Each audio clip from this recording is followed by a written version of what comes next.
प्रणो देवी सरस्वती वाजेभिर्वाजिनीवती धीनामभिद्रजवतु महाकाली महालक्ष्मी ध्यानं समर्पयामि आवाहयामि नवरत्नमहामर्पयामि पारयोः पाद्यं समर्पयामि। ఈ యొక్క హిందూ సాంప్రదాయంలో చండీ యాగం అనేది అతి పవిత్రమైన గొప్పదైన కార్యక్రమం. చండీ యాగం తలపెట్టిన వ్యక్తి ఏదైనా సాధించగల నమ్మకం మన హిందూ పురాణాలు మైథాలజీ చెప్తుంది.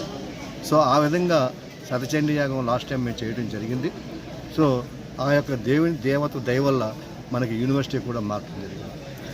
అదే ఇన్స్పిరేషన్గా తీసుకొని మన వైస్ చైర్మన్ సతీష్ రెడ్డి గారు సో ఇప్పుడు సహస్ర చండీ యాగం చేపట్టడం జరిగింది.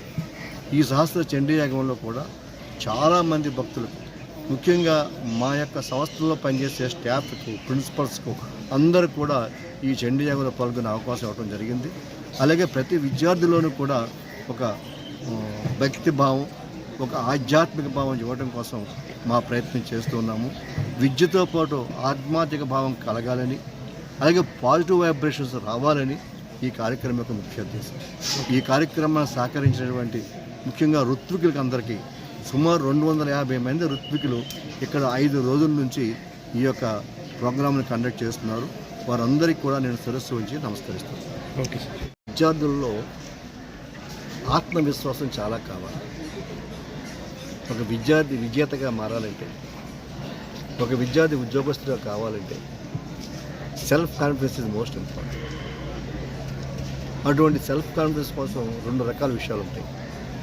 ఒకటి మోటివేషనల్ క్లాసెస్, కనీసం నెలకోసారి ఒక మోటివేషన్ ఎక్స్పర్ట్స్ని పిలిపించి వాళ్ళ చేత మోటివేషనల్ క్లాసెస్ చెప్పాలి.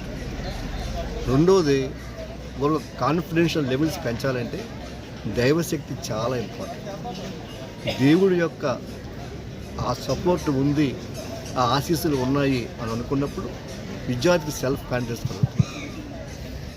సో అదే ఉద్దేశంతో చాలా కాలం క్రితమే ప్రాంగణంలో దైవశక్తి ఒక సపోర్ట్ ఇవ్వటం కోసం ఒక పక్కన సరస్వతీదేవి దేవాలయం, రెండో పక్కన చర్చి, మూడో పక్కన మాస్క్, 4వ పక్కన షిరిడీ సాయి దేవాలయం కట్టడం జరిగింది. కేవలం దేవాలయాలు నిర్మించటమే కాదు, దేవాలయంలో 4 దేవాలయాలకి 4 పూజారులు పెట్టడం జరిగింది. ప్రీస్టు, ఇమామి, అలాగే పూజారి. ఈ 4 పూజారులు కూడా ఏదో గంట చెప్పి వెళ్ళిపోవడం కాకుండా ఇక్కడే వాళ్ళకి రెసిడెన్స్ కూడా ఇచ్చి అక్కడ అత్యున్నతమైన సమయాన్ని వాళ్ళు గడపడానికి ఉదయం 8 గంటల నుంచి వారు పిల్లలు వెళ్ళే వరకు వారు ఆశీస్సులు ఇవ్వటం జరుగుతుంది. అందులో భాగంగానే గత సంవత్సరం మనం శతచండీ యాగం చేయడం జరిగింది.